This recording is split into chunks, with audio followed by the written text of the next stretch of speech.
Sanibona kwi-Sibani Solwazi TV channel. Iyona ke channel le ethandwa abantu echaza kabanzi ngemithi, echaza kabanzi ngesintu nangamasiko nangusiko, echaza kabanzi ngemikhuba nezenkolo nakho konke nje. Njengamanje sizochaza imithi ukuthi isebenza kanjani. Sizongena nje udabeni noma sisheshisa nje kodwa nje izinto zethu. Uma uthanda ukubhala uzobhala imithi yethu futhi izobhala lapha nivele amagama ayo ukuze nawe ukwazi ukuthi nawe uzenzele wena usekhaya. Ilinganiso ke ningayibuza ku 0717568692. Iphinde inamba channel ithi 0717568692. Namhlanje ke sizokhuluma uma uphethwe isisu. Uma uphethwe isisu into esebenzayo sensisho. Ulenze njani nawe? Uyaligaya libe fine bese uyakhotha uphuze amanzi siyaphela isisu lapho. Uma uphethwe izinyo ugagane uyalipheka nalo ugagane uqubhe futhi ngalo ugagane lophele izinyo lapho. Uma uphethwe izinyawo uthatha ibohlololo uthatha icishamlilo uyathoba lana uzoba right.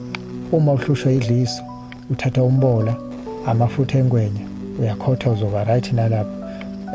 Uma ufuna ukupholisa isilonda uthatha impilo nje impila noma amafutha omhlaba ugaye kube fine uvuzele kwesilonda sokoma siphole leso silonda.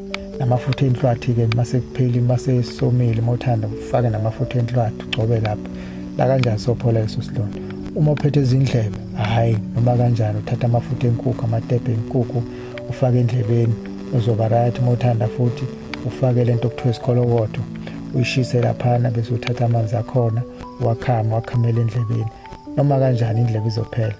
Uma ushaya istroke ke masingakakuthatha isikhathi eside uthatha ingoduza uthatha intumo enkulu uchathe uphuze kancane futhi kodwa intumo yakho uqikelele uyikhame ngempela isefisise inhlavu zingadluli ngoba once yadlula inhlavu yangena ngaphakathi kuwena ngesikhathi uchatha hayi siyavalilisa kuwena sithi bye uyahamba emhlabeni.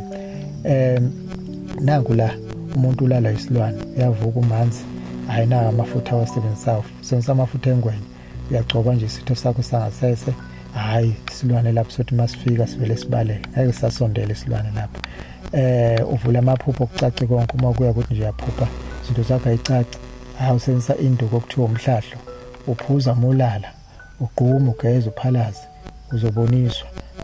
Ngithi nje namhlanje ilokho kade ngiphathele khona. Ngicela ukuthi ni subscribe, ni comment, ni share, ni like bese futhi ni press le notification bell ukuze masiposta fana kamhlongo mayiposta nje wonke umuntu abe selungisa iphepha nepeni sithi nje yiba